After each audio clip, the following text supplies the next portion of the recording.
நீங்களும் சிறு வயதில் ரொம்ப கஷ்டப்பட்டு ஒரு டிரைவராக இருந்து பல போராட்டங்கள் தாண்டி பல விஷயங்கள் பார்த்து தான் இந்த பொசிஷனுக்கு வந்திருக்கீங்க.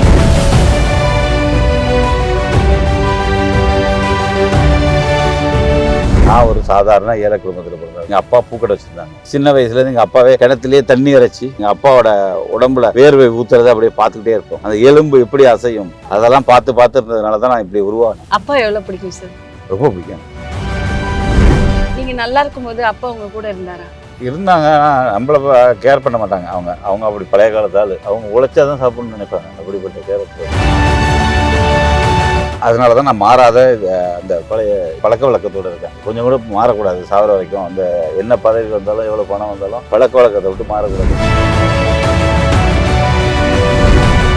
இது வரைக்கும் நான் மாவட்ட செயலாளி 10 வருடங்கள் ஆகுது. நான் நிர்வாகம் பண்ண தேர்தலில் எதுலையுமே தோத்தது கிடையாது. நாடாளுமன்றமாக இருந்தது, சட்டமன்றமாக இருந்தது. 100 விழுக்காடு இந்த மாவட்டத்தில் வெற்றி பெற்றிருக்கும். மக்களுக்கு உங்களை தான் பிடிச்சிருக்கு. கண்டிப்பா பிடிக்கும். என்னதான் பிடிச்சிருக்கு மக்களுக்கு. மக்கள் யாரை தேர்ந்தெடுப்பான்னு நீங்க நினைக்கிறீங்க? என்னதான் தேர்ந்தெடுப்பாங்க? மறுபடியும் முத்துவேல் கருணாநிதி என்னும் நான் 2026 கேட்கும் அப்படிங்கிற நம்பிக்கை இருக்கா? அச்சமே இல்லையே. தமிழ்நாட்டு மக்கள் எப்பயும் முடிவு பண்ணிட்டாங்க.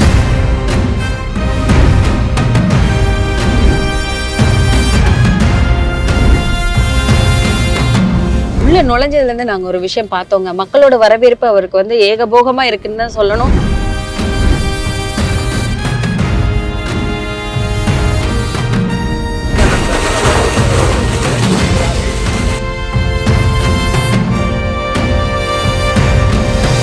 பூம்புகார் தமிழர்கள் பாரம்பரியத்தை கொண்டு வந்தவர் முத்தமிழ் டாக்டர் கலைஞர். கடந்த காலத்துல பாத்தீங்கன்னா எப்பப்ப அதிமுக ஆட்சி வருதோ நசுக்கிற வேலையை தான் பார்ப்பாங்க. அதை வீணாக்குறது. நம்ம முதலமைச்சருடைய ஆட்சி வந்ததுக்கு பிறகு 24 கோடிக்கு ஒர்க் பண்ணி முடிச்சிருக்கு. நீங்க இப்ப சிட்டிங் எம்எல்ஏ, என்னென்ன விஷயங்கள் இந்த 5 ஆண்டு காலங்கள்ல பண்ணிருக்கீங்க? சுதந்திரம் அடைந்ததிலிருந்து செய்ய முடியாத சாதனை மீனவர்களுக்கு. அது பாத்தீங்கன்னா சந்திரப்பாடி, தரங்கம்பாடி, குட்டியாண்டூர், வெள்ளக்கோயில், பெருமாள்பேட்டை, புதுப்பேட்டை, தாளம்பேட்டை, சின்னங்குடி, சின்னமேடு, வானகிரி, பூம்புகார், புதுக்குப்பம், ஒரு கிராமம் விடாம கிட்டத்தட்ட 300 கோடிக்கு மேல கட்டமைப்பை செய்து கொடுத்த ஒரே எம்எல்ஏ நான் ஒரு ஆள் தான். எடப்பாடி பழனிசாமி என்ன சொல்றாருன்னா, தேர்தலில் இருக்கிற அறிக்கையை எங்கள்கிட்ட காப்பி அடிச்சாருன்னு சொல்றாரு. 10,000 ரூபாய் கொடுக்குறேன்னு எதுவும் சொன்னாரு. அதே கீழே 15 நிமிடம் பாக்குறாரு. அதுக்கப்புறம் எல்லாம் சொன்னோன்னு கை தட்டுறாங்க. அவங்க கூட நிற்கிற ஜால்ரஸ் எல்லாம். அப்புறம் நிருபர்கள்லாம் அவர் கேட்பாங்க, அந்த 10,000 ரூபாய் எப்படி கொடுப்பீங்க? காசு நிறைய வருமானம் ஈட்டுவேன். எப்படி ஈட்டுவீங்கன்னா வரி போடுவேன். அதுதான். அதனால ஏருக்கு மாறாக ஒன்றும் தெரியாத தற்கூரி மாரி பேசுறாங்க. கூட்டங்கள்லாம் கண்டிப்பா ஓட்டா மாறாது. உணர்வோட கூடுற கூட்டம் இருக்கு, உணர்வு இல்லாமல் கூடுற கூட்டம் இருக்கு. உண்மைன்னு சொல்றாங்க. இந்த திமுகவில் உள்ளவங்க உணர்வானவர். கோபம் இருந்தாலும் கோபத்தை வச்சுக்குவாங்க, சத்தம் போடுவாங்க. ஆனால் விட்டு கொடுக்க மாட்டாங்க. கடைசியில் திமுகக்கும் எங்களுக்கும் தான் போட்டி. அவருக்கு என்ன தெரியும்? இங்க உள்ள கள நிலவரம் என்ன தெரியும்? நான் உச்சத்துல இருந்தேன், விட்டுட்டு வந்துட்டேன். நானா சொல்றேன், உச்சத்துல இருக்கும் போது இந்த மக்களுக்கு என்ன செஞ்சிருக்காரு? எச்ச கையால கூட காக்கா ஓட்ட முடியாதவர்கள் என்ன அவர்களுக்கு தகுதி? நிவேதா எம் முருகன் அவர்களுக்கு ஏன் மறுபடியும் மக்கள் ஓட்டு போடணும்? ஒரு 5 ஆண்டு காலம் சிறப்பான ஆட்சி செஞ்சிருக்கோம். ஒவ்வொரு கிராமத்தை பார்த்தா எனக்கு 100 ஊராட்சி இருக்கு. 100 ஊராட்சியில கிட்டத்தட்ட 90 விழுக்காடு ஊராட்சிகளை தன்னிறைவுபடுத்திருக்கோம். ஒவ்வொரு தெருவு எப்படி இருக்கும், அந்த தெருவில் எது செஞ்சு கொடுத்துருக்கோம், எது செய்யலைங்கிற வரைக்கும் எனக்கு தெரியும். வணக்கம் சார். வணக்கம். தேர்தலோட ரொம்ப பரபரப்பான நாட்கள் ரொம்ப நெருங்கிடுச்சு. தேர்தலை நெருங்கிட்டோம். இன்னும் 2 நாட்கள் தான் இருக்கு. மக்களோட வரவேற்பு எப்படி இருக்கு? வரவேற்பு நல்லா இருக்கு. ரொம்ப சூப்பரா இருக்கு. காரணம் 5 ஆண்டு கால ஆட்சிங்கிறது ஒரு சாதனையான ஆட்சி. அதனால அந்த சாதனைக்கு மக்கள் எப்பயுமே நன்றி உள்ளவர்கள், ரொம்ப நன்றி உள்ளவர்கள். எல்லாத்தையுமே எதையும் கொடுத்து முடிச்சிட முடியாது. சாதனைக்கு கண்டிப்பா நாங்க போற இடத்துல எங்களுக்கு வரவேற்பும் இருக்கு, எதிர்ப்பு இருக்கு. நான் 2வது எம்எல்ஏ இருக்கேன். எம்எல்ஏ ஆயிடுவேன். அதனால எனக்கே ஃபர்ஸ்ட் தடவை போகும்போது ஒரு மாதிரி இருக்கு, இப்ப போகும்போது ஒரு மாதிரி இருக்கு. அங்க வந்தோன்னு என்ன செய்யறாங்க, 90% இடத்துல எனக்கு நல்ல வரவேற்பு கொடுக்குறாங்க. 10% இடத்துல இல்ல 5% இடத்துல எனக்கு என்ன செஞ்சீங்க, எனக்கு செய்யலன்னு கூட கேட்கறாங்க. இப்ப அவங்கள்ட்ட நான் என்ன இது இந்த மாதிரி எல்லாம் செஞ்சிருக்கேன், இந்த மாதிரி செய்ய வாய்ப்பு இல்லாத போயிடுச்சு.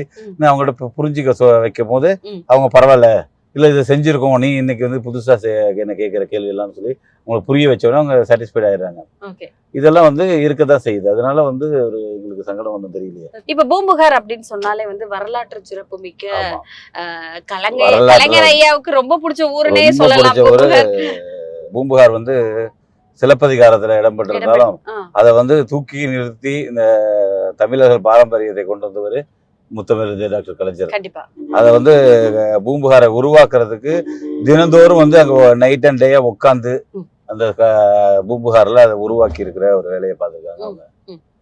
அதனால இப்போ அது வந்து கடந்த காலத்தில் பார்த்தீங்கன்னா எப்பப்போ அதிமுக ஆட்சி வருதோ அப்போல்லாம் அதை வந்து அதை நசுக்கிற வேலையை தான் பார்ப்பாங்க, அதை வீணாக்குறது, அதை பொலிவை குறைக்கிறதுங்கிற வேலையை தான் பார்ப்பாங்க. அதுக்கு ஒரு பெயிண்ட் கூட அடிக்க மாட்டாங்க. இப்போ இன்னைக்கு நம்ம முதலமைச்சருடைய ஆட்சி வந்ததுக்கு பிறகு கிட்டத்தட்ட 24,000 கோடிக்கு 24 கோடிக்கு ஒர்க் பண்ணி முடிச்சிருக்கு. இன்னொரு 10 கோடி ஒதுக்கப்பட்டிருக்காங்க, அதுக்கு டெண்டர் விடப்பட்டிருக்கு. இன்னும் ஒரு 20 கோடிக்கு மேலே அதுக்கு அதை ஸ்பெண்ட் பண்ணால் மட்டும் அதோட முழுமை அடையும் கண்டிஷனுக்கு வந்திருக்கு. ஓகே, ஓரளவு எல்லாமே பண்ணி அடுத்து ஒரு பெரிய டூரிஸ்ட் பார்த்த திரும்பி பழைய மாதிரியே அந்த பூம்புகார் வந்து மக்களுக்கு வந்துட்டு எனக்கு ஒண்ணுமே இல்லை பாக்குறதுக்குங்கிற கதையெல்லாம் இப்ப இருக்காது வருங்காலத்துல. அது எல்லாம் பழசு இருந்ததுதான், அதெல்லாமே இதாயிடுச்சு, நெசஞ்சு போச்சு. இப்போ புதுசா புது பொலியோட 3 கட்டமா 3 ஃபெல், ஃபர்ஸ்ட் ஃபெல் முடிஞ்சிருக்கு, 2வது ஃபெல் டெண்டர் விட்டுப்பட்டிருக்கு, 3வது ஃபெல்லு முடிஞ்சிடும், அதுக்கு டெண்டர் விடுவாங்க. உள்ள நுழைஞ்சதுல இருந்து நாங்க ஒரு விஷயம் பார்த்தோங்க, மக்களோட வரவேற்பு அவருக்கு வந்து ஏகபோகமா இருக்குன்னு தான் சொல்லணும். மயிலாடுதுறையோட மாவட்ட செயலாளர் இருக்கிறது சாதாரணமான விஷயம் கிடையாது. சோ 2வது தடவையாக மறுபடியும் எம்எல்ஏவாக இந்த பூம்புகார் தொகுதியில நிக்கிறாரு. அதுவும் கலைஞரையாவுக்கு ரொம்ப பிடிச்ச தொகுதியில. ஏன் வேற எந்த தொகுதியுமே நீங்க எதிர்பார்க்கல, மறுபடியும் இந்த தொகுதியிலே நிக்கிறீங்க? எனக்கு சொந்த ஊரே தானே, சொந்த ஊர்ல வேலை போடலன்னா மத்த ஊர்ல போய் போறது என்ன இருக்கு. இது வந்து கொஞ்சம் ஒரு டிஃபிகல்ட்டான தொகுதி. எப்படின்னாக்க ரொம்ப நீளமான தொகுதியா இருக்கு, வாக்காளர் அதிகமான உள்ள விஷயம். இந்த ஊர் மக்களை கவர் பண்றதுங்கிறதே ஒரு பெரிய கஷ்டமான ஒரு சூழ்நிலையா இருக்கும். ஏன்னா ஒரு மூளைக்கு வந்து 90 கிலோமீட்டர் வருது. தூரம் நிறைய அதிகம். ஆகையால வந்து நம்ம வந்து அது கஷ்டமான, அதே மயிலாடுதுறை மாரி ஒரு தொகுதியா இருந்தா பாக்ஸ் மாதிரி சின்னதா இருக்கும், மக்கள் தொகையும் கம்மியா இருக்கு. அதனால வந்து நமக்கு வந்து சொந்த ஊர்ல தான் நம்ம வேலை போகலன்னா அடுத்த ஊர்ல போய் பார்க்கறது அது மனசுக்கு பிடிக்காது. அதனால நமக்கு இதுதான் தொகுதி, தான் இது பண்ணுவோம். இங்கதான் மக்கள் நம்ம மேல அன்பா இருக்காங்க. ஐயா, நாங்க உள்ள நுழையும் போது ஒரு விஷயம் பார்த்தோம், இளைஞர்கள் பட்டாளம் அவ்வளோ பேர் நின்னாங்க, எல்லாருமே ஏதோ ஒரு விஷயம் பண்ணிட்டு இருந்தாங்க, கையை தூக்கிட்டு இருந்தாங்க. இளைஞர்கள் எப்படியா மறுபடியும் வந்துட்டு நிறைய பேர் நிறைய கட்சிகள் என்ன சொல்றாங்கன்னா எல்லா கட்சியில இருக்க இளைஞர்களும் வேற பக்கம் தாவிட்டாங்கன்னு சொல்றாங்க. சோ அதை நீங்க எப்படி பாக்குறீங்க? அதெல்லாம் வந்து போக்கஸான செய்தி. ஏன் அப்படி சொல்றேன்னா, இளைஞர்கள் இல்லைன்னு சொல்லுவாங்க திமுகவுல மட்டும்தான் இளைஞர் அணின்னு ஒரு அணி இருக்கிறது. அது வந்து எந்த அணி இருக்கோ அவங்களதான் கூட்டு வர முடியும். அணியே இல்லாத இடத்துல ஒண்ணுமே செய்ய முடியாது. ஊரே இல்லாத இடத்துல போய் யாரு போய் என்னங்க பண்ண முடியும்? அதே மாதிரி தண்ணி இல்லாத இடத்துல போய் எங்க போய் தண்ணி எடுக்க முடியும்? அந்த மாதிரி இருக்கிறது தான் செய்ய முடியும். இருக்கிறது திமுகவுக்கு தான். அதை விட தாண்டி என்னன்னா, தன்னார்வலர்கள் இளைஞர்கள் நிறைய பேர் நம்ம கட்சிக்கு வந்துட்டு இருக்காங்க. இது எல்லாருக்கும் தெரிய மாட்டேங்குது. நான் அனுபவிக்கிறேன், எனக்கு தான் தெரியும். நான் எங்க போனாலும் கை தூக்குற இடம்லாம், மூஞ்ச காட்டுற இடம்லாம் கை தூக்குறதுக்கு ஆள் இருக்கு, இளைஞர்கள். அது எனக்கு மிகப்பெரிய வரவேற்பு கொடுக்குது. அதனால எனக்கு அப்படி ஒன்றும் கிடையவே கிடையாது. திமுக மேல நிறைய இளைஞர்கள் அன்பு வச்சிருக்காங்க, பாசம் வச்சிருக்காங்க. இது அதுவும் இல்லாத நம்ம முதலமைச்சர் மேல மிகப்பெரிய இது மரியாதை வச்சிருக்காங்க. கண்டிப்பா. இப்ப பூம்புகார் தொகுதியை பொறுத்த வரைக்கும் ஐயா, கடந்த நீங்க இப்ப சிட்டிங் எம்எல்ஏ, சோ என்னென்ன விஷயங்கள் இந்த 5 ஆண்டு காலங்கள்ல பண்ணிருக்கீங்க? 5 ஆண்டு காலத்துல சொல்லணும்னு வச்சுக்கோங்க, நிறைய பண்ணிருக்கோம். எங்களை இந்த டிஸ்ட்ரிக்டை பொறுத்த வரைக்கும், மாவட்டத்தை பொறுத்த வரைக்கும் பெருசா ஒன்றும் ஃபேக்டரி எல்லாம் ஒன்றும் கிடையாது. இங்க ஒண்ணுமே கிடையாது. இருக்கிறது விவசாயம், மீன்பிடி தொழில், இதை தவிர 2 தவிர வேற எதுவுமே கிடையாது இந்த ஊர்ல. எனக்கு இருக்கிற ஊராட்சியை பொறுத்த வரைக்கும் ஒரு 14 ஏரியா இருக்கு. ஏரியானா ஹாம்லேட். அந்த எல்லா ஊர்லயுமே வந்து ஒரு ஊர் கூட விடாம நம்ம வந்து அவங்களுக்கு வந்து தேவை அடிப்படையான கட்டமைப்பு, அவங்க தொழில் பண்ற வாழ்வாதாரத்துக்கான அனைத்தையும் செஞ்சு கொடுத்துருக்கோங்கிறது ஒரு விஷயம். இது வரலாற்றுல சுதந்திரம் அடைஞ்சதுலேருந்து யாருமே செய்யாத சாதனையை நான் வந்து அதை செஞ்சு கொடுத்துருக்கேன். என்னோட விஷயம் இல்ல, நீங்க சொல்லும் போதே ரொம்ப பெருமையா சொல்றீங்க. நான் செஞ்சு கொடுத்திருக்கேன், இன்னும் மக்களுக்கு நிறைய செய்வேன். எங்க முதலமைச்சர் வயல் செஞ்சு கொடுத்திருக்காரு. அதை நம்ம அதற்கு தூண்டுகோலாகவும் அதை ஒரு இதை சேர்ந்து இருக்கிறது நான் இருந்திருக்கேன். ஒரு பெருமையான விஷயம். நான் என்ன சொல்றேன், சுதந்திரம் அடைந்ததிலிருந்து செய்ய முடியாத சாதனை மீனவர்களுக்கு, அதுவும் பாத்தீங்கன்னா சந்திரப்பாடி, தரங்கம்பாடி, குட்டியாண்டூர், வெள்ளக்கோயில், பெருமாள்பேட்டை, புதுப்பேட்டை, தாளம்பேட்டை, சின்னங்குடி, சின்னமேடு, வானகிரி, பூம்புகார், புதுக்குப்பம் வரைக்கும் உள்ள அனைத்து மீனவ கிராமங்களுக்கும் ஒரு கிராமம் விடாம அனைத்துக்கும் கிட்டத்தட்ட ஒரு 300 கோடிக்கு மேல நான் நலத்திட்டம் செஞ்சு கொடுத்துருக்கேன். அவங்களுக்கு வேண்ட வாழ்வாதாரத்துக்கான வேலையை கட்டமைப்பை செய்து கொடுத்த ஒரே எம்எல்ஏ நான் ஒரு ஆள் தான். ரொம்ப ரொம்ப பெருமையான விஷயம். நான் அதை தான் கேட்க போனேன். இங்க சுத்தி மீனவர்கள் தான் இருக்காங்க, மீனவர்களுக்காக என்னென்ன விஷயங்கள்லாம் பண்ணிருக்கீங்க அப்படின்னு தான் கேட்க போனேன். ஆனா வந்து சொன்னதை பார்த்தா வந்துட்டு அனைத்து மீனவர்கள் ஓட்டுமே வந்து நம்ம நிவேதா எம் முருகன் ஐயாக்கு தான் நான் நினைக்கிறேன். ஏன்னா அவ்வளவு விஷயங்கள் பண்ணி கொடுத்திருக்காரு. இன்னும் என்னென்ன கண்டிப்பா அவர்களும் வந்து ரொம்ப நன்றி உள்ளவர்கள். ஏன்னா நல்லவர்கள். ஏன்னா ஒரு பஞ்சாயத்துன்னு அது வச்சிருக்காங்கன்னு ஒரு கட்டமைப்புங்கிறது அவங்கள்ட்ட கரெக்டா இருக்கும். அதனாலதான் அவங்க வாழ்க்கை தரத்துல உயர்ந்துகிட்டே இருக்காங்க. எங்க கட்டமைப்பு கரெக்டா இருக்கோ அது வாழ்க்கையில உயர்றதுக்கு ஒரு வழியா இருக்கும். கூடி வாழ்ந்தால் கோடி நன்மைன்னு சொல்லுவாங்க. அத மாதிரி அவங்க கூடி கரெக்டா வாழ்ந்துட்டு இருக்காங்க. அவங்களுக்கு நிறைய நன்மைகள் கிடைச்சிக்கிட்டு இருக்கு. மற்றவர்கள் அது மாதிரி செய்யறதுல நன்மைகள் குறையுது.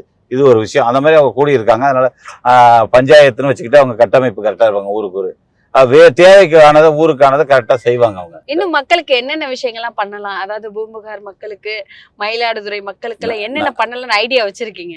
நிறைய இருக்கு. இப்ப வந்து டெவலப் இந்த மாவட்டத்தை பொறுத்த வரைக்கும் புதுசா ஆரம்பிக்கப்பட்ட மாவட்டம். கண்டிப்பாக வந்து டெவலப் பண்ணி நிறைய டெவலப் பண்ண அதுல ஃபர்ஸ்ட் கட்டமா தான் இன்னைக்கு பாத்தீங்கன்னா பஸ் ஸ்டாண்ட் வந்து ரொம்ப இதுல ரொம்ப மோசமான இடுக்கான இடத்துல இருந்தது இன்னைக்கு மாற்றி அமைக்கப்பட்டிருக்குது மயிலாடுதுறை மாவட்டத்தில். அது ஒரு பெரிய சாதனை. அதுவும் சுதந்திரம் அடைந்ததுலேருந்து அப்படியே இருந்ததை இன்னைக்கு மாற்றி அமைக்கப்பட்டு அதுக்கு வந்து ரிங் ரோடு. அப்போ ஒரு டெவலப்புங்கிறது வந்து இந்த காலத்தில் வந்து விரிவாக்கும் போது தான் டெவலப்பே ஆகும். ஏன்னா இங்கே இருக்க இளைஞர்கள் இங்கேயே ஒர்க் பண்ணணும் அப்படிங்கிற ஒரு ஐடியா ஏதாவது வச்சிருக்கீங்களா? ஐடில ஏதாவது இங்கே கொண்டு வரணும் அந்த மாதிரியான திட்டங்கள் ஏதாவது? கண்டிப்பா இந்த தொகுதியை பொறுத்த வரைக்கும் இப்ப நமக்கு ஐடிஐ படிக்கிறவங்களுக்கு இது வரைக்கும் கிடையாது சுதந்திரம் அடைந்தது. இப்ப நான் வந்து எம்எல்ஏ ஆனதுக்கு அப்புறம் செம்மனார் கோயிலுங்கிற என்னோட தொகுதியில வந்து ஐடிஐ ஒன்று உருவாக்கியிருக்கோம். அதனால வந்து நான் ஏழை எளிய மக்கள் வந்து எந்த செலவுமே இல்லாத ஊக்கத்தொகை வரைக்கும் வந்து கொடுத்து நம்ம முதலமைச்சர் படிக்க வைக்கிறாங்க. அது ஒரு வரவேற்பை கொடுக்குற விஷயம்தான்.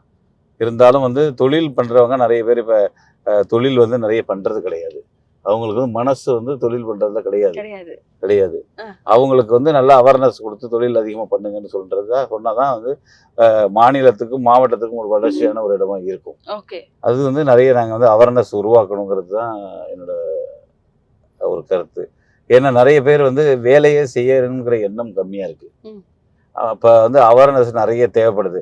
ஏன்னா அவங்களுக்கு ஈஸியா போய் யார்ட்டையா வேலை செஞ்சா பரவாயில்ல, ஏதோ ஐடிஐ கவர்மெண்ட் அது மாதிரி ஐடி ஃபீல்டில் போயிடலாம், இல்லைன்னா வேற ஏதாவது போயிடலாம். நமக்கு யாருக்கும் ரெஸ்பான்சிபிலிட்டி ஒன்று தேவை இருக்கு.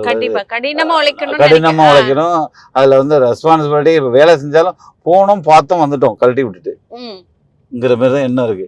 அதில் வந்து அந்த போன கம்பெனியில் வந்து அதை நம்ம டேக் ஓவர் பண்ணணும்னா ஐயோ டேக் ஓவர் பண்ணுற வேலையெல்லாம் எனக்கு வேண்டாம் நினைக்கிற மாதிரி தான் நிறைய பேர் இருக்காங்க. யாராவது ஒருத்தவங்க 2 பேர் தான் அதை வந்து ஏன்னா டேக் ஓவர் பண்ணால் டைம் பார்க்க முடியாது. அவங்க ஃபுல் கவனத்தையும் நம்ம அதில் கவனம் செலுத்தணும். இதுனா போய் வந்துடலாம் அந்த மாதிரி எண்ணத்துல தான் நிறைய பேர் இருக்காங்க. பெண்களுக்கு என்னென்ன விஷயங்கள்லாம் ஏன்னா வந்து இப்போ எடுத்த எடுப்புக்கு என்ன எங்க போனாலும் ஒரு வார்த்தை, திமுக ஆட்சியில் பெண்களுக்கு பாதுகாப்பு இல்லை, பெண்களுக்கு சேஃப் இல்லை, எங்க பார்த்தாலும் பிரச்சனை இருக்கு அப்படிங்கிற ஒரு விஷயம் சொல்றாங்க. அதை தாண்டி சட்ட ஒழுங்கு சரியில்லை அப்படிங்கறத முன்வைக்கிறாங்க. அதுக்கு நீங்க என்ன பதில் சொல்றீங்க ஐயா? இது வந்து இப்ப கூட நீங்க வரும்போது பாத்தீங்க ஒருத்தர் சொன்னாரு. ஆமா, அது வந்து அவங்களோட ரெக்கார்டிங் மாதிரி. அது அவங்களோட எண்ணம் வந்து ஒருத்தவங்களோட டேமேஜ் பண்ணணுங்கிறது தான் எதிர்கட்சியோட செய்தி. அதற்காக சொல்ற ஒரு ஆயுதங்கள் அது மாதிரி. இப்போ வந்து திறமை வந்தவர்கள் இது வரைக்கும் பார்த்தீங்கன்னா முதலமைச்சர் எத்தனையோ பேர் இருப்பாங்க. எம்ஜிஆர் இருந்திருப்பாங்க, ஜெயலலிதா இருந்திருக்காங்க, கலைஞர் முத்தமிழ் டாக்டர் கலைஞர் இருந்திருக்காங்க. இப்போ இருக்கிற நம்ம முதலமைச்சர் மாண்புமிகு முத்துவேல் கருணாநிதி ஸ்டாலின் இருக்காங்க. அவங்கெல்லாம் வந்து யார் திறமை வாய்ந்தவர்கள்ங்கிறது மக்களை சர்ச்சை பண்ண ஆரம்பிச்சிட்டாங்க. அதனால வந்து யார் வந்தா என்ன பண்ண முடியுங்கிறது யோசிச்சு பாருங்க. இங்க ஒண்ணுமே கிடையாது. இது இன்னைக்கு ரொம்ப அழகான ஒரு மாநிலம்னா அது அருமையான மாநிலம், ஒரு பிரச்சனையும் இல்லாத மாநிலம்னா அது வந்து தமிழ்நாடு தான். எத்தனையோ பேர் அதுக்கு வந்து மார்க் போடுறாங்க. மத்திய அரசே மார்க் போட்டு ஓகே சொல்ற மாநிலத்தை போய் இவங்க வந்து இவங்க தேவைக்காக கெட்டவங்க நல்லவனை கெட்டவங்கிற மாதிரி நல்ல மாநிலத்தை போய் கெட்ட மாநிலங்கிறது. ஆனா மயக்க பிடிச்சா ரோட்ல பெண்கள் நடக்க முடியல, பெண்கள் நடக்க முடியலங்கிறாங்க. நீங்களும் பெண்கள் தானே, நீங்க நடக்க முடியாது, யார துணைக்கு ஆள் பிடிச்சிட்டு வந்துட்டு இருக்கீங்க. அதெல்லாம் வந்து பொய்யான செய்திகள்.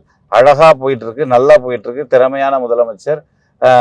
அந்த துறையே வந்து ரொம்ப பர்ஃபெக்டா போயிட்டு இருக்கு. போலீஸ் டிபார்ட்மெண்ட்லாம் ரொம்ப பர்ஃபெக்டா போயிட்டு இருக்கு. அது கூட அரசியல்வாதிகள் யாரோட தலையீடும் இல்லாத போயிட்டு இருக்கு.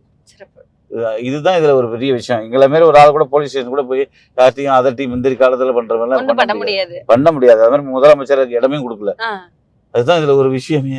அதுதான் அதனாலேயே சில கட்சிக்காரங்களுக்கெல்லாம் வருத்தமா இருக்கும். என்ன நீங்க இப்படி செய்யல இப்படி செய்யலன்னா, அது வந்து என்ன நியாயமோ அதை செய்யுங்க, என்ன கட்சி இது சட்டம் அதை அப்படியே பண்ணுங்கிறத நம்ம முதலமைச்சரோட வேலை. சிறப்பு. ஆமா, அதனாலதான் கரெக்டா தான் போயிட்டு இருக்கு. ஒண்ணுமே இவங்க சொல்றதெல்லாம் பொய். என்ன அந்த மாதிரி ஏதாவதுன்னா டெய்லி பேப்பர்ல வர வேண்டியது. பேப்பர்லாம் சும்மா இருக்காங்க, இருக்கிற பேப்பர் எல்லாம் ஆப்போசிட் தான் நிறைய இருக்கு. அவங்க ஓடிட்டு தானே இருப்பாங்க. போட்டின்னு பார்த்தா 4 முனை போட்டியா இருக்கு. எல்லா கூட்டங்களுக்கும் எல்லா பிரச்சாரத்திற்கும் பார்த்தா மக்களோட வெள்ளம் வந்துட்டு மக்கள் கூட்டங்கள் அதிகமா இருக்கு. இந்த கூட்டம் எல்லாம் ஓட்டா மாறுமா? கூட்டங்கள்லாம் கண்டிப்பா ஓட்டா மாறாது, 100 விழுக்காடு மாறாது. 2 விஷயம் இருக்கு. உணர்வோட கூடுற கூட்டம் இருக்கு, உணர்வு இல்லாமல் கூடுற கூட்டம் இருக்கு. எந்த கூட்டம் உணர்வு கூட்டம்? என்ன சொன்னாக்க எங்களை சொன்னாக்க உண்மைன்னு சொல்றாங்க. திமுகவில் உள்ளவங்க வந்து உணர்வானவர்கள். சிறப்பு. கோபம் இருந்தாலும் கோபத்தை வச்சுக்குவாங்க, சத்தம் போடுவாங்க. ஆனால் வந்து விட்டு கொடுக்க மாட்டாங்க. கடைசியில டீயை ஒன்று குடிச்சிட்டாவது கடைசி வரைக்கும் வேலை செய்யணும்னு நினைப்பாங்க, விட்டு கொடுக்க மாட்டாங்க. வாயை திறந்தாலே அவங்களுக்கு வந்து உதயசூரியன் தான் வாயில வரும், இல்லை தலைவரை பற்றி தான் பேசுவாங்க. அவங்களுக்கு வேற எதுவும் தெரியாது. அவங்களுக்கு அந்த மாதிரி உள்ளவங்க நிறைய பேர் இருக்கு, இன்னைக்கு வரைக்கும் இருந்துட்டு தான் இருக்காங்க, உருவாகிட்டே இருக்காங்க. அதுதான் ஒரு இதுல பெருமையான விஷயம். அடுத்த தலைமுறைக்கும் ஆள் உருவாகிட்டு இருக்கிறது திராவிட முன்னேற்ற கழகத்துல. அதுல ஒன்றும் மாற்று கருத்தே கிடையாது. ஒண்ணுமே செய்ய முடியாது இதுக்கு. இப்போ வந்து இன்னைக்கு எலெக்ஷன்ல நாங்கெல்லாம் போயிட்டு இருக்கோம், அவங்கள நம்பி தான் போயிட்டு இருக்கோம். கண்டிப்பா. அதனால வந்து திமுகங்கிறது மிகப்பெரிய சக்தி தமிழ்நாட்டில். அதை ஒண்ணுமே பண்ண முடியாதுங்கிறது என்னோட கருத்து. இப்ப வந்திருக்க சில அரசியல்ல இருக்கிறவங்க வந்துட்டு திமுகக்கும் எங்களுக்கும் தான் போட்டி, எங்களை தாண்டி திமுக வந்துராது அப்படிங்கிற ஒரு உறக்க குரலை உயர்த்தி உறக்க பேசிட்டு இருக்காங்களே, அது என்ன? அதை பார்க்கும்போது உங்களுக்கு என்ன தோணுது? அவங்க வந்து பேசுறவங்க வந்து ஒரு ஆக்டர். அவர் வந்து பேசுறது வந்து புதுசு கிடையாது. அவர் எத்தனை படம் நடிச்சிருக்காரோ அத்தனை படத்துக்கும் ஒரு ஆக்ட் பண்ணி தான் ஆகணும். பேசுறதுல குரலை உறக்க பேசுறது, இறக்கி பேசுறது எல்லாமே ட்ரைனிங் எடுத்திருக்காரு. அவர் ஒரு 20 வருஷ கால ட்ரைனிங் அதுக்கு பேசுறதுக்கு. அவர் அந்த ட்ரைனிங்ல பேசுறது தானே கண்டி அவருக்கு என்ன தெரியும், இங்க உள்ள கல நிலவரம் என்ன தெரியும், யார் கேட்கறவங்களுக்கு பதில் சொல்ல தெரியும். ஃபர்ஸ்ட் அவங்க மக்களோட செய்தியை கேட்டு காது கொடுத்து கேட்டு அதுக்கு பதில் சொல்ல தெம்பு இருக்கா, திறமை இருக்காங்கிறத நம்ம சர்ச் பண்ணணும். அது வந்து சாதாரண விஷயம் இல்லை. இப்போ இந்த நாட்டை வந்து ஆள்றதுங்கிறது வந்து ஒரு சாதாரண ஒரு பணி கிடையாது. அது நிறைய எக்ஸ்பீரியன்ஸ் வேணும். அது சாதாரணமாக அந்த எக்ஸ்பீரியன்ஸ் எப்படி அவர்கிட்ட ஒரு படம் நடிச்சிட்டா மட்டும் எக்ஸ்பீரியன்ஸ் வந்துடுமா? இல்லை நிறைய பேர்கிட்ட அது ஒரு 10 வருஷம் 20 வருஷம் அலைஞ்சி அவங்க கூட ஒன்னோட ஒன்று வேர்வை சிந்தி உழைச்சி அதுக்கப்புறம் எவ்வளோ மக்கள் கஷ்டப்படுறாங்க, எப்படியெல்லாம் அவர்கிட்ட பதில் சொல்லணும், எங்கே எப்படி போனால் எப்படி செய்ய முடியுங்கிறதெல்லாம் பார்த்தா தான் அந்த உண்மையான நிலவரம் தெரியும். ஒன்றுமே அவர்கிட்ட கிடையாது. அவர் இது வரைக்கும் வந்து நான் உச்சத்தில் இருந்தேன், விட்டுட்டு வந்துட்டேன், என்னோட வருமானத்தை விட்டுட்டேன், என்னோட உச்சத்தை விட்டுட்டு உங்களுக்காக வந்திருக்கேன்னாரு. நானா சொல்கிறேன், உச்சத்தில் இருக்கும் போது இந்த மக்களுக்கு என்ன செஞ்சுருக்காரு? அவர் 100 கோடி சம்பாதிக்கிறாரு, 200 கோடி ஒரு படத்துக்கு சம்பாதிக்கிறாரு. ஜஸ்ட் 5 கோடி யாருக்காவது செஞ்சுருக்காரா 200 கோடியில்? ஏன் அவர் அப்படி அவ்வளோ மனது உள்ளவராக இருந்தால் 100 கோடி ஒரு படத்துக்கு வருஷத்தில் ஒரு நாள் சம்பாதிக்கும் போது 5 கோடியோ 10 கோடியோ 20 கோடியோ 20% மக்களுக்காக நான் செஞ்சுக்கிட்டு இருக்கேன் வருஷம் வருஷம் சொல்ல வேண்டியதானே? உள்ள ஒரு கிராமத்தை தத்து எடுத்து ஒரு 30 கோடிக்கு ஒரு 3 கோடி ரூபான்னு சொல்லி 100 வீடு கட்டி கொடுக்க வேண்டியதானே? அதில் அவரை பேரை போட வேண்டியதானே? ஏன் போடக்கூடாது? அப்படி என்ன எச்ச கையால் கூட காக்கா ஓட்ட முடியாதவர்கள் என்ன அவர்களுக்கு தகுதி இருக்கு?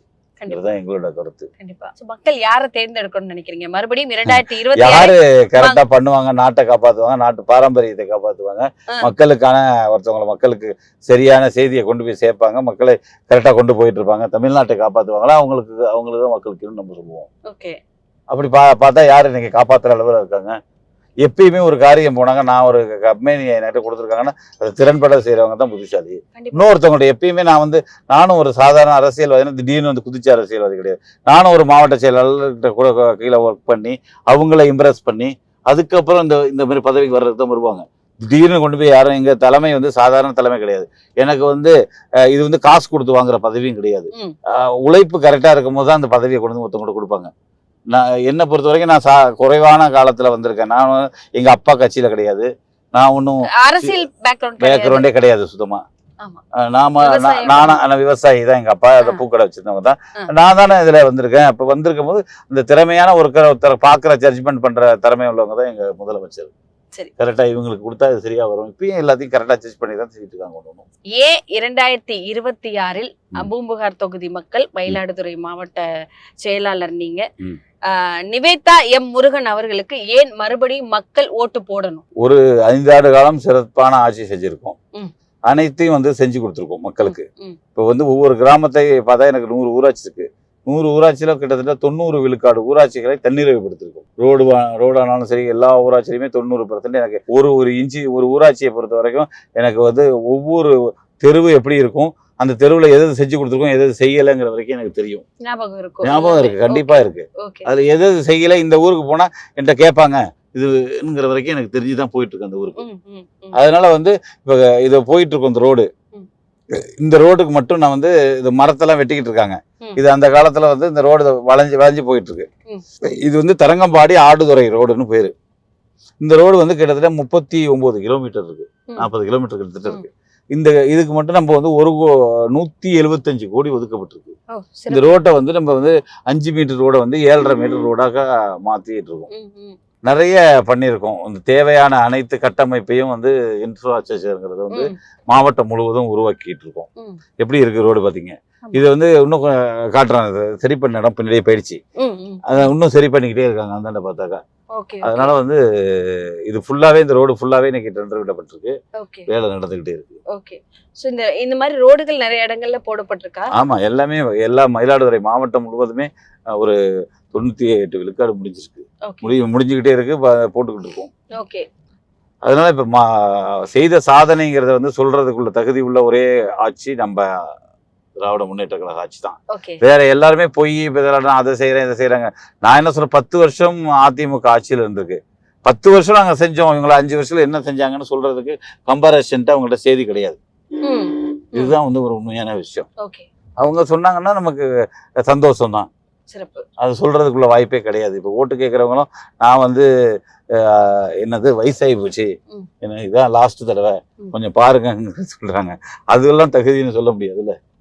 என்ன சொல்றது, நான் 10 வருஷம் இருந்திருக்கேன், எனக்கு இவ்வளவு செஞ்சேன் அவ்வளவு செஞ்சேன்னு சொல்றதுக்கான தகுதி அவங்களுக்கு இல்லைங்கிறத நான் சொல்றேன்.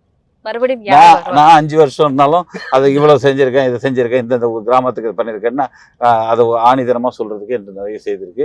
அது மட்டும் இல்லாம இந்த திராவிட முன்னேற்ற கழக ஆட்சி, திராவிட மாடல் ஆட்சியை பொறுத்த வரைக்கும் ஒவ்வொரு வீட்டையும் தேடி தேடி கதவை தட்டுவாங்கல்ல, அது கதவை தட்டிய ஆட்சின்னு சொல்லலாம் இந்த ஆட்சி. அந்த மாதிரி இதுவரைக்கும் வரலாற்றுல யாரு முதலமைச்சரா இருந்தா அந்த மாதிரி செய்யல. நம்ம முதலமைச்சர் மட்டும்தான் ஒவ்வொரு வீட்டு கதவையும் கரெக்டா தட்டி இருக்கிற ஒரு ஆட்சி. அது ஒவ்வொரு நலத்திட்டம் வாயிலாக, உரிமை தொகையா இருந்தாலும் சரி, தமிழ் புதல்வன் திட்டம், புதுமை பெண் திட்டம், அதை விட ஒரு முக்கியமான வரலாற்றுல சிறப்புமிக்க ஒரு திட்டம் என்னன்னா மக்களை தேடி மருத்துவம். அது வந்து எங்கேயுமே அந்த மாதிரி ஒரு திட்டம் கிடையாது. அதை முதல் கொண்டு வந்தவரை நம்ம முதலமைச்சர் தான். இன்னைக்கு அந்த வாயிலாக கிட்டத்தட்ட இந்த மாவட்டத்தில் மட்டும் 2 லட்சம் பேருக்கும் மேற்பட்டவர்கள் மருத்துவத்தில் பயன்பட்டு இருக்காங்க. வீடு தேடி மெடிசன் கொண்டு கொடுக்கறது அது ஒரு ரொம்ப ரொம்ப நல்ல திட்டம். அதில் அதிகமானவர்கள் 2 வியாதி தான் வந்து மெடிசன் வாங்கி சாப்பிட்றாங்க. ஒன்று சுகர், ஒன்று ப்ரெஷர். ரெண்டுமே வந்து ஒரு கொடிய வியாதியா இருக்கு. ஐயா, இன்னொரு விஷயம் என்னன்னா வந்துட்டு, நீங்க சாதாரண மக்களோட வழி புரிஞ்சு அவங்களுக்கு எல்லாமே பண்ணணும் அப்படிங்கிறதுக்காக எடுத்துக்காட்டா மீனவர்கள் சொன்னீங்க. நீங்களும் கூட சிறு வயதில் ரொம்ப கஷ்டப்பட்டு ஒரு டிரைவராக இருந்து அரசியலுக்குள்ள வந்து பல போராட்டங்கள் தாண்டி பல விஷயங்கள் பார்த்துதான் இந்த பொசிஷனுக்கு வந்திருக்கீங்க. உங்களை பத்தி சொல்லுங்கய்யா. நான் ஒரு சாதாரண ஏழை குடும்பத்துல பிறந்தேன். சாதாரண குடும்பத்துல எங்க அப்பா பூக்கடை வச்சிருந்தாங்க. எங்க வீட்லயும் பூவெல்லாம் உண்டாக்குறதே உண்டு. அது சின்ன வயசுல இருந்து எங்க அப்பாவே கிணத்துலயே தண்ணி இறைச்சி அந்த ஏத்தம் போட்டு இறைச்சி அந்த செடியெல்லாம் கொண்டு போய் பாய்ச்சி, அதெல்லாம் சின்ன பிள்ளைல எங்கள் அப்பாவோட உடம்புல வேர்வை ஊத்துறதை அப்படியே பார்த்துக்கிட்டே பார்ப்போம். அந்த எலும்பு எப்படி அசையும் அந்த ஏத்தத்தை பிடிச்சி இறக்கும், அதெல்லாம் பார்த்து இருந்ததுனால தான் நான் இப்படி உருவானேன். உண்மையிலேயே இன்னைக்கு சொன்னாலும் அதெல்லாம் கண்ணிலே நிற்குது. எங்கள் அப்பா எனக்காக கஷ்டப்பட்டது எங்களுக்காக. அதனாலதான் நான் மாறாத அந்த பழைய இதோட பாரம்பரிய அந்த அதே இதோட பழக்க வழக்கத்தோட இருக்கேன். கொஞ்சம் கூட மாறக்கூடாது சாவர வரைக்கும். அந்த என்ன பதவி வந்தாலும் எவ்வளவு பணம் வந்தாலும் பழக்க வழக்கத்தை விட்டு மாறக்கூடாது. கொஞ்சோண்டு பேசிடுவேன் திடீர்னு கோவத்துல. ஆனா யாருக்கும் கெடுதல் பண்ண மாட்டோம். அப்பா எவ்வளவு பிடிக்கும் சார்? அப்பா எவ்வளவு படிச்சிருக்காங்க? அப்பா எவ்வளவு பிடிக்கும்? ரொம்ப பிடிக்கும் எனக்கு. ரொம்ப நீங்க பிடிக்கும். நல்லா இருக்கும்போது அப்பா உங்க கூட இருந்தாரா? இருந்தாங்க. ஆனா நம்மள கேர் பண்ண மாட்டாங்க. அவங்க அப்படி பழைய காலத்து ஆளு. அவங்க உழைச்சாதான் சாப்பிடணும்னு நினைப்பாங்க. அப்படிப்பட்ட கேரக்டர். அதுக்காக வந்து என்கிட்ட காசு இருக்குங்கிறதுக்காக பிடிங்கி அதை செலவு பண்ணணும்னா அவங்க செய்ய மாட்டாங்க. சோ இப்போ ஒரு அதனால அதே வழியில அப்படியே வந்துகிட்டு இருந்தோம். பூ கட்டுவேன், நானே மாலை கட்டுவேன், எல்லாம் தெரியும். அதுக்கப்புறம் எங்க பிரதர் இருக்காங்க, அவங்க வந்து கார்பரேஷன் பஸ் கம்பெனில ஒர்க் பண்ணாங்க. சிஆர்சி தமிழ்நாடு போக்குவரத்து கழகத்துல. அப்படியே அதுல கார் வாங்கி அந்த வாடகை ஓட்டணும்னு ஆசைப்பட்டு வாங்கினாங்க எங்க அண்ணன் பிரதர். அவங்க அந்த காரை நானே ஓட்டுவேன். அப்புறம் டிரைவர் ஆயினேன். அப்படியே படிப்படியா வந்து எனக்கு மேரேஜ் ஆச்சு 88ல. என்னோட சொந்த அக்கா பொண்ணையும் மேரேஜ் பண்ணோம். அதுக்கப்புறம் அவங்க வந்த நேரம் அப்படியே வெளிநாடு போகிற சூழ்நிலை வந்துச்சு. அந்த கல்யாணம் ஆன அதே வருஷம் ஒரு மாதம் 2 மாதத்துல அங்கே நல்ல ஒரு கம்பெனியில் நல்ல வேலைக்கு டிரைவர் வேலைக்கு போனேன். அப்புறம் ஒரு சேல்ஸ்மேனுங்கிற ஒரு இடத்துக்கு போயிட்டேன். அப்படி மாதிரி அதில் நிறைய கமிஷன், நிறைய சேலரி அப்படிலாம் நிறைய வந்துச்சு. ஒரு 10 ஆண்டு காலம் அதில் வந்து நிறைய பணம் சம்பாதிச்சேன். இங்கே வந்து நிறைய தொழில் ஆரம்பித்தேன். வந்து அதுக்கப்புறம் போதும் எங்கள் பிரதர்ஸு மச்சான் அந்த மாதிரி இருக்கிறவங்களாம் அந்த வேலையில் வச்சுட்டு நான் இங்கே வந்து தங்கிட்டேன். அதுக்கு முன்னாடியே எனக்கு வந்து இந்த கட்சி மேலே இருக்கிற அரசியல் மேலே எப்படி அது நான் இங்கே இந்த கார்லாம் ஓட்டிகிட்டு இருக்கும் போதே அங்கே காரில் போகிறவங்க வரவங்களுக்கெல்லாம் இந்த திராவிட முன்னேற்ற கூட்டத்துக்கு அழைச்சிட்டு போகிறது, நான் அது கூட்டத்தில் போய் கலந்துக்கிறது. அதில் உள்ள ஃபோட்டோலாம் என்கிட்ட இருக்குது. அப்போ 86ல் வந்து 84 அப்படிலாம் வைகோ திமுகவில் இருந்த சைடில் நேரத்தில் போடுற கூட்டத்துக்குலாம் போயிருக்கோம். எல்லா கூட்டத்துக்கும் போயிருவீங்க? எல்லா கூட்டத்துக்கும் போவேன். யாரையும் அழைச்சிட்டு போகிறது வர்றது அப்படிலாம் செய்யும் போது அதில் வந்து பற்று நிறைய இருக்கிறவங்க இருந்துகிட்டு இருந்துச்சு. அவன் வந்து இங்கே வந்த உடனே அரசியலுக்கு வரலை. இங்கே வந்து கொஞ்ச நாள் வந்து நான் 87ல் தான் வந்தேன். இங்கே சாரி 97ல் வந்தேன். 97. அதுலேருந்து வந்து தொழில் பண்ணேன். Bus company. நான் டிரைவராக இருந்தேன்னா எனக்கு பஸ்ஸில் ஆர்வம் அதிகம். சரி. அதனால் பஸ் கம்பெனி வைக்கணும்னு சொல்லி ஒரு ஆசை பண்ணி பஸ் வாங்கினேன். பஸ் வாங்கி அப்புறம் மினி பஸ்ஸு கலைஞர் காலத்தில் பஸ் விட்டாங்க. அதில் ஒரு 25 பஸ்ஸுக்கு மேலே மினி பஸ் விட்டேன் நீங்க நானே. அதனால தான் எனக்கு நிவேதா முருகன் பேர் வந்து. எங்கே பார்த்தாலும் என் பஸ் ஓடும். இந்த ஊர்லேருந்து ஸ்டார்ட் பண்ணுறதே 5 பஸ் ஓடும். அதுதான் அதை கேட்கணும்னு நினைச்சேன். அந்த டிராவல்ஸ் பேரு நிவேதாவா? ஆமாம். நிவேதா பேரோட ஆமாம், என்னோட பொண்ணு பேர் தான் நிவேதா. Super sir. அதனால வந்து நான் வச்சிருக்க கம்பெனி, நான் ஸ்கூல் வச்சிருக்கேன், பஸ் கம்பெனி வச்சிருக்கேன், மெடிக்கல் வச்சிருக்கேன், அப்புறம் வந்து சேம்பர் பிரிக்ஸ் வச்சிருக்கேன். இது எல்லாத்துக்கும் பேர் நிவேதா தான். அந்த பேர் வச்சிருக்கிறதுனால அப்படியே வந்து அனைவரும் வந்து நிவேதான்னு அப்படியே பஸ் 25 பஸ் மினி பஸ் இந்த லைன்ல ஒன்று. இந்த ஒரு ஊர்ல மட்டும் ஜாயின் பண்றது 5 பஸ் ஜாயின் பண்ணும் இந்த இடத்துல. நம்ம பஸ் பொறையாறுனா ஒரு 10 பஸ் இதாகும். செம்மனார் கோயிலில் ஒரு 4 பஸ். அந்த மாதிரி உள்ள அனைத்தும் வந்து வரப்ப அது நிவேதான்னு அப்படியே இது பண்றாங்க. நம்ம ஸ்கூல் வச்சிருக்கோம். ஸ்கூல்ல ஒரு 1400 பிள்ளைங்க படிக்கிறாங்க. அதனால வந்து அப்படியே அந்த பேர் விளங்கிடுச்சு. அது வருங்காலத்தில் நிவேதா இருக்கா, சரி அதுவே இருக்கட்டும்னு சொல்லி நம்ம பேரே கெசட்ல மாத்திட்டோம். போன எலெக்ஷனுக்கு முன்னாடியே மாத்திட்டோம். அதுக்கப்புறம் வந்து அரசியல்ல வந்து எங்க கட்சியில வந்து எலெக்ஷன் வைப்பாங்க. என்ன சேர்மேனுக்கு நிக்க சொன்னாங்க. எல்லா கட்சியில உள்ளவங்களும் வந்து பொறையாரை பொறுத்த வரைக்கும் பேரூராட்சி சேர்மேனுக்கு நிற்கும் போது நான் வேண்டாம், லேடிஸ்னா வேண்டாம், எங்க ஒய்ஃபை நிக்க சொன்னாங்க, நான் வேண்டான்ட்டேன். அதுக்கப்புறம் தேர்தல் வரும் இங்க கட்சிக்குள்ளேயே. அந்த கட்சிக்குள்ள வர்ற தேர்தலில் வந்து 2 பேர் போட்டி வருதுல்ல, அந்த போட்டியில வந்து ஒருத்தவங்களுக்கு ஹெல்ப் பண்ற மாதிரி ஆயிடுச்சு. நம்ம சொல்றதை கேட்கல, அது மாதிரி ஹெல்ப் பண்றப்ப நம்ம போய் அவங்களுக்கு சப்போர்ட் பண்ணி ஜெயிக்க வைக்கிறோம். அப்போ அடுத்தடுத்த கட்டத்துக்கு உள்ளவங்களாம் ஜெயிக்க வைக்கும் போது எனக்கு ஒரு பதவியை கொடுக்குறாங்க. அந்த மாவட்ட அளவில் உள்ள பதவினா மாநில அளவில் உள்ள பதவின்னு சொல்லுவாங்க. பொதுக்குழு உறுப்பினர் பதவி. அதை ஃபர்ஸ்ட் எடுத்த உடனே கொடுக்குறாங்க. அப்பெல்லாம் அது வந்து இப்போ விட அப்போ வந்து ரொம்ப வெயிட்டாக இருக்கும். நான் சொல்றது ஒரு 20 வருஷம் சொல்லி அது எந்த பதவி கொடுத்தாலும் என்கிட்ட எந்த வேலையை கொடுத்தாலும் நான் தான் அந்த இடத்துல நம்பர் 1 இருப்பேன். இருக்கிற இடத்துக்கு தான் இல்லைன்னா நான் அந்த இடத்துல அப்படி ஆயிடுவேன். இப்போ போய் என்ன எங்கே வேலைக்கு போனாலும் அந்த கம்பெனி நம்ம கம்பெனின்னு ஆயிடுவேன். அப்படிதான் உண்மை அந்த இடத்துல இருந்துகிட்டே இருக்கணும். உண்மை இல்லாத இடத்துல நான் இருக்க மாட்டேன். அதுதான் என்னோட கேரக்டரே. போய் ஃபோக்கஸ் பண்றது, தப்பு பண்றது, அது போன கம்பெனி எப்படியா போட்டு ஓனர் போட்டுன்னு சொல்ல மாட்டேன். அது ஏன் கம்பெனின்னு தான் நினைப்பேன். வேலை இருந்தா வேலை செஞ்சுக்கிட்டு தான் இருப்பேன். அவங்களுக்கு உண்மையா உழைச்சிக்கிட்டே இருப்பேன். அவங்க சம்பளம் கூட தராங்க, இல்ல அவங்கள ஏமாத்தணுங்கிற எண்ணம் எனக்கு இருக்காது. அதுதான் என்னோட கேரக்டரு. அதனால நான் போன பாஸ் எனக்கு ரொம்ப பிடிக்கும், அவருக்கு என்ன பிடிக்கும். அதனால யாரு எவ்வளவு பேர் வந்தாலும் இந்த மாதிரி இருக்கிறது, யாரா இருந்தாலும் அவங்களுக்குன்னு உள்ள அறிவு இருக்கும். அவங்க வந்து சர்ச் பண்ணுவாங்களா, இவங்க இப்படிதான் வேலை பார்க்கறாங்க இல்லையா, அது மாதிரி ஜட்ஜ் பண்ணியிருப்பாங்க. அதனால ரொம்ப என்ன பிடிக்கும். இப்போ பார்த்தீங்கன்னா என்கிட்ட இது வரைக்கும் டச்சிலே இருக்காரு. அவரை விட்டுட்டு வந்து நான் 30 வருஷம் ஆகுது டச்சில் இருக்காரு. இன்னைக்கு இப்போ என் பொண்ணு கல்யாணம் நினச்சி குடும்பத்தோட இங்கே வந்தார் சவுதியிலேருந்து. அது மாதிரி உள்ள பழக்க வழக்கத்தில் தான் இருக்கும். அதனால பழக்க வழக்கத்தை யார்ட்டையும் விட்டுறது கிடையாது. Super sir. இது எது தேவையோ. ஐயா கொண்டு வந்த திட்டத்தில் உங்களுக்கு எந்த திட்டம் ரொம்ப பிடிக்கும்? கொண்டு வந்த திட்டத்திலேயே வந்து நான் 2 திட்டம் நல்ல திட்டம், ரொம்ப நல்ல திட்டம், 3 திட்டமும் நல்ல திட்டம், எல்லா திட்டமும் நல்ல திட்டம் தான். அதை விட ஒரு முக்கியமான விஷயம் பேர் வச்சது தான். பெத்த பிள்ளைக்கு பேர் வைக்கிற மாதிரி தான் அந்த ஒவ்வொரு திட்டத்துக்கும் பேர் வச்சிருக்காங்க முதலமைச்சர். அந்த பேர்லயே அதிருது இல்லைம்பாங்கள ஒரு இதுலயே சொன்னாக்கா, சொல்லும் போதே அறுது இல்லைங்க, பேரை சொன்னாலே அவங்களுக்கு வந்து அந்த ஒரு அதர்வு இருக்கிற மாதிரி ஒரு சூழ்நிலையை உருவாக்கியிருக்காங்க நம்ம முதலமைச்சர். இந்த காலை உணவு திட்டம் வந்து மிகப்பெரிய வரவேற்பை கொடுக்குற திட்டம். ஏழை எளிய மக்கள் வந்து காலையில பிள்ளைகள் வந்து ஸ்கூலுக்கு போறதுக்கு ஒரே காரணம், போகாத இருக்கிறதுக்கும் லேட்டா போறதுக்கும் உள்ள காரணம் அது வந்து எது எப்படி இருக்கோ, காலையில சாப்பாடு. கண்டிப்பா பெற்றோர்கள்ட்ட கேட்டுட்டு நீ தான் சாப்பாடு போடலையே, நான் கிளம்பலாமா, சாப்பாடு போடல கிளம்பலாமான்னு சொல்றதுதான் அவங்களோட பாசையா இருக்கும். இப்ப நீ கிளம்பு, சாப்பாடு அங்க இருக்குங்கிற மாதிரி போயிடுச்சு. அதனால போயிட்டு வரமான்னு பைய தூக்கி மாட்டிட்டு பிள்ளைங்க போயிட்டு இருக்க வேண்டியதான். அங்க உட்கார வச்சு அழகா ஒரு நல்ல சாப்பாடு, இந்த வாரத்துல இந்த கிழமையில இந்த சாப்பாடு தான் போட போறோம்னு ஃபிக்ஸ் பண்ணி அதை அழகா போட்டுக்கிட்டு இருக்காங்க. இந்த காலை உணவு திட்டம்ங்கிறது உலகத்திலேயே நான் என்ன நினைக்கிறேன்னா, அதை முதல் கொண்டு வந்தவர் நம்ம முதலமைச்சருங்கிறது தமிழ்நாட்டு முதலமைச்சர் தான். அதை வந்து இப்போ பார்த்தீங்கன்னா அடுத்த மாநிலத்தில் காப்பி அடிச்சிருக்காங்க. அதை வந்து அடுத்த மாநில முதலமைச்சரும் இங்கேயே வந்து தமிழ்நாட்டில் பேசிட்டு போயிருக்காரு. ரோஹன் ரெட்டிங்கிறவர் வந்து நானே டிவியில பார்த்துருக்கேன் அவர் பேசுனது. அது மாதிரி அது மட்டும் இல்லாம கனடா பிரதமர் வரைக்கும் அதை வந்து அவங்க நாட்டில் கொண்டு போயிருக்காரு. இப்போ கனடா வரைக்கும் நம்ம தமிழ்நாட்டு முதலமைச்சர் கொண்டு வந்த திட்டம் போயிருக்கும் போது ஒரு பெருமையான விஷயம் தான். இன்னொரு விஷயமும் நான் சொல்றேன், தமிழ்நாட்டு முதலமைச்சர் தான் எல்லாத்துக்கும் வந்து பிள்ளையார் சொல்லிப்பாங்களா ஆரம்பம். அத மாதிரி ஒன்னத்தையும் ஆரம்பிச்சு வச்சவர் அவர் தான். அது விடியல் பயணமாக இருந்தாலும் சரி, மகளிர் உரிமை தொகையை முதல் கொண்டு வந்து வரீங்க தான் இன்னைக்கு வந்து அப்படியே தொடர்ந்து இந்தியா ஃபுல்லா பரவிடுச்சு.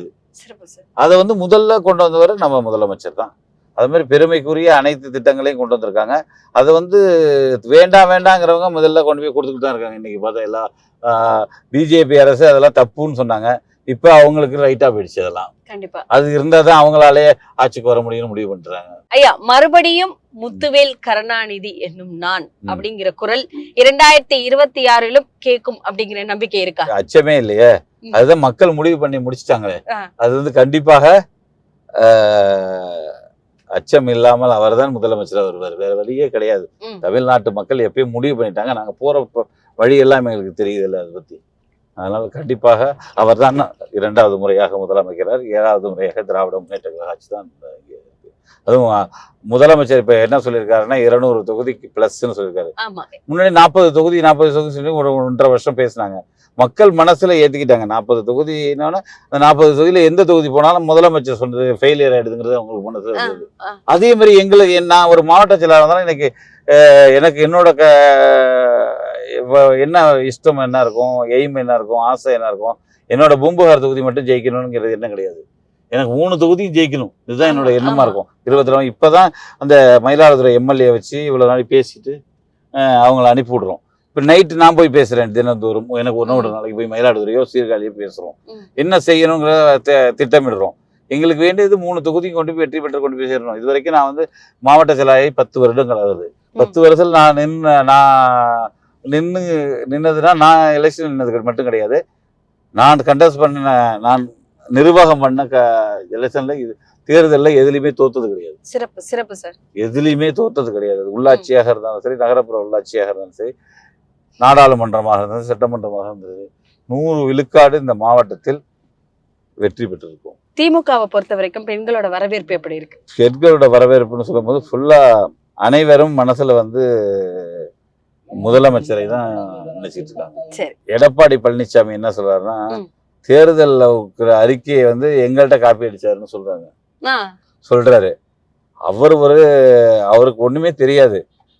10,000 ரூபாய் கொடுக்குறேன்னு எதுவும் சொன்னாரு, அதே கீழே 15 நிமிடம் பாக்குறாரு அது சொல்றதுக்கு. அதுக்கப்புறம் எல்லாம் சொன்னோன்னு கை தட்டுறாங்க அவங்க கூட நிக்கிற ஜுவல்லர்ஸ் எல்லாம். அத மாதிரி அவருக்கு அந்த 10,000 ரூபாங்கிறது அவர் தான் உருவாக்கின திட்டமாக இருந்தால், அது எதுக்கு எப்பயுமே ஒரு கண்டென்ட் எடுத்து பேசுறப்ப நீங்களே கண்டுபிடிச்ச கண்டென்ட் இருந்தால் அதுக்கு வந்து கீழே பார்க்க வேண்டிய அவசியம் இல்லை.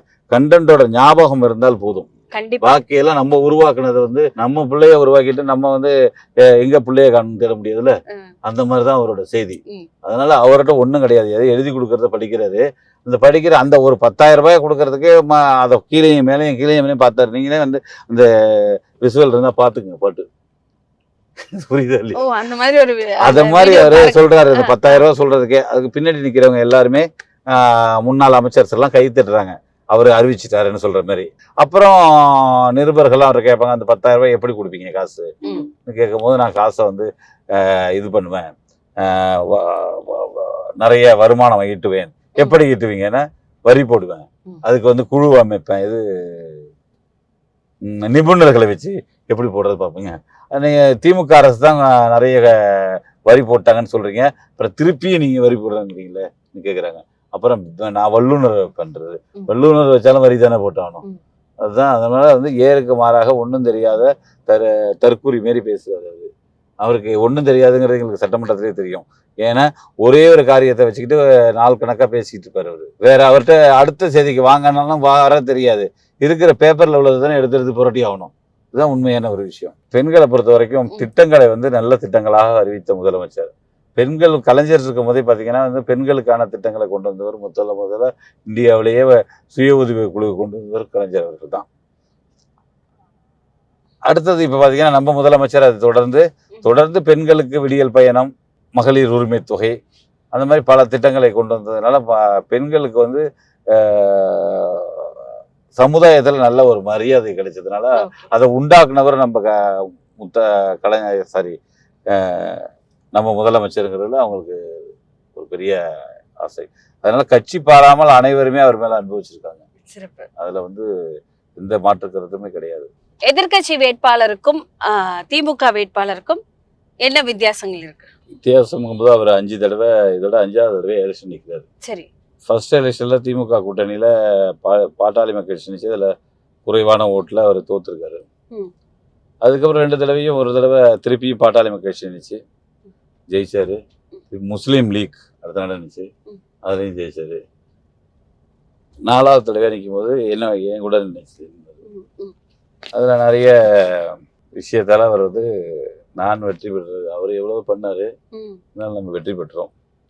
அதுக்கு காரணம் வந்து என்னோட வந்து பழக்க வழக்கம் அப்ரோச் தான் ஜெயிக்கிறதுக்கு காரணம். மக்களுக்கு உங்களை தான் பிடிச்சிருக்கு. கண்டிப்பா பிடிக்கும். என்னத்தான் பிடிச்சிருக்கு மக்களுக்கு.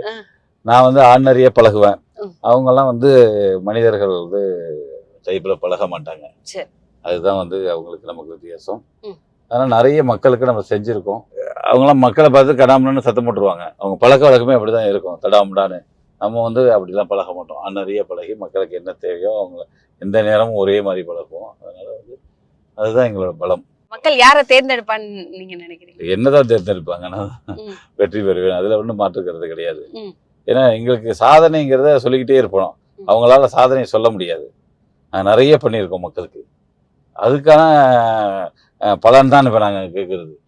அறுவடைங்கிறது போட்ட பயிரை போட்டுட்டு அறுவடையாக இருக்கிற நேரம் நாங்கள் போட்டதுக்கு தான் அறுவடையாக இருக்கிறவங்க கண்டி அடுத்தவங்களை குறையே சொல்றது கிடையாது. நான் அடிக்கடி பேசுகிற மேலே எந்த இடமா இருந்தாலும் சரி, நான் இந்த சாதனையை செய்திருக்கிறோம், நீங்கள் தகுதியை தான் சொல்லுங்க, உங்களுக்கு பொய் சொல்றதை விடுங்க தான் நாங்கள் சொல்கிறோம் தொடர்ந்து. அதனால அதை சொல்றதுக்குள்ள தகுதியான ஒரு கட்சி திராவிட முன்னேற்ற கழகம் தான். முதலமைச்சர் அந்த அளவுக்கு உழைச்சிக்கிட்டு இருக்காங்க. நாங்களும் எங்களை உழைக்கிறதுக்கு மட்டும் தான் கற்றுக் கொடுத்துருக்காங்க. தினந்தோறும் சொல்றது ஓட்டு போடுற மக்களை பார்த்து அவங்க காது கொடுத்து கேட்டு அவங்களுக்கு பதில் சொல்லுங்க, அவங்களுக்கு முடிச்சு கொடுங்கிறதான் எங்க முதலமைச்சர் சொல்றாங்க. அதான் நாங்கள் செஞ்சுட்டு இருக்கோம். அதன் பலனாக தான் இன்னைக்கு நாங்கள் வெற்றி அடைகிறதுங்கிறது சொல்றோம். மறுபடியும் 2026 திமுக தான் வரும்னு சொல்லிட்டு 100% கான்பிடன்ஸா 100 இல்ல 110% கான்பிடன்ஸா சொல்றீங்க. இந்த கான்பிடன்ஸ் எங்க இருந்து வந்தது? எல்லாமே வந்து சாதனை தான், முதலமைச்சருடைய சாதனை. நாங்க இந்த தொகுதியில வந்து பண்ணிருக்கிற உழைப்புன்னு ஒண்ணு இருக்கு. எப்பயுமே உழைக்காத நாம எதிர்பார்க்கறது இல்ல. அந்த உழைப்புங்கிறத ஒரு இடத்துல வச்சு தான் அதற்கான பலனை நாங்கள் எதிர்பார்க்குறோம். உழைச்சிருக்கோம், அதனால் ஆட்சியுக்கு வந்துடுவோம், இந்த பூம்புகார் தொகுதியும் வெற்றி பெறுவோம், மயிலாடுதுறையில் 3 தொகுதியும் வெற்றி பெறுவோம். தொடர்ந்து 2 ஆண்டு காலமாக முதலமைச்சர் சொல்லிட்டு இருக்காங்க 200+. அதில் இந்த 3 தொகுதி சேர்ந்து தான் வரும். அதனால் 200 தொகுதிக்கு மேலே வெற்றி பெறுவோம். கண்டிப்பா சிறப்பு. மீண்டும் வெற்றி பெற வாழ்த்துக்கள். நன்றி நன்றி நன்றி.